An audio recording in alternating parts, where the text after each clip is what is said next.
சிலர் இரட்டையர்களாக பிறக்கிறார்கள். ஆனால் மிகச் சிலர்தான் ஒரே ஆன்மாவை பகிர்ந்து கொள்கிறார்கள். ஒருவர் சிரித்தால் இன்னொருவரும் சிரிப்பார். ஒருவர் அழுதால் இன்னொருவரின் இதயமும் வலிக்கும். ஆனால் ஒரே ஆன்மாவை 2 உடல்கள் சுமக்கும்போது அந்த வாழ்க்கை எவ்வளவு பாரமாக இருக்கும். இது உலகையே குழப்பிய த சைலண்ட் ட்வின்ஸ் கதையாகும். 1960களின் இறுதியில் வேல்ஸ் நாட்டின் அமைதியான நகரங்களில் ஜூன் மற்றும் ஜென்னிஃபர் வளர்ந்தனர். அவர்கள் ஒருவரை ஒருவர் பார்த்தாலே போதும், வார்த்தைகள் தேவையில்லை. மற்றவர்களிடம் அவர்கள் பேசவே மாட்டார்கள். ஆனால் தங்களுக்குள் மட்டும் மிக வேகமாக ஓடும் ஒரு இரகசிய மொழியில் பேசுவார்கள். அதை உலகில் யாராலும் புரிந்து கொள்ள முடியவில்லை.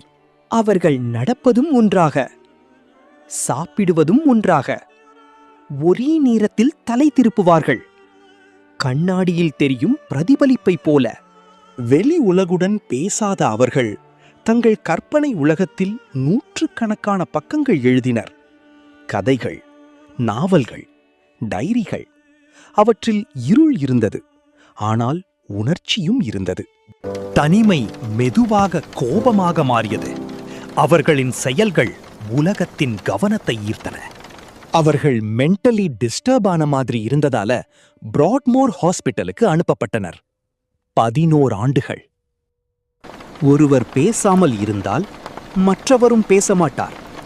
ஒருவர் உடைந்தால் மற்றவரும் உடைந்து போவார்.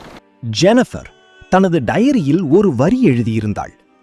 எங்களில் ஒருவர் மறைந்தால்தான் மற்றொருவர் சுதந்திரமாக வாழ முடியும். ஒரு நாள் அவர்கள் புதிய இடத்திற்கு மாற்றப்பட்டனர்.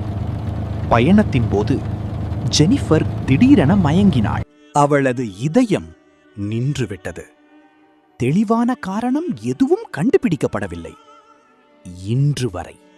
சிறிது நேரத்தில் ஜூன் மெதுவாக சொன்னாள், நான் இப்போது சுதந்திரமாக இருக்கிறேன். ஜெனிஃபரின் மரணத்திற்கு பிறகு ஜூன் சாதாரணமாக பேசத் தொடங்கினாள்.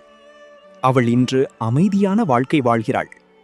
ஆனால் அவளது கதையின் ஒரு பகுதி என்றும் அவளுடன் வாழ்கிறது. இது 2 சகோதரிகளின் கதை மட்டுமல்ல, ஒரு பிணைப்பின் கதை, ஒரு தியாகத்தின் கதை.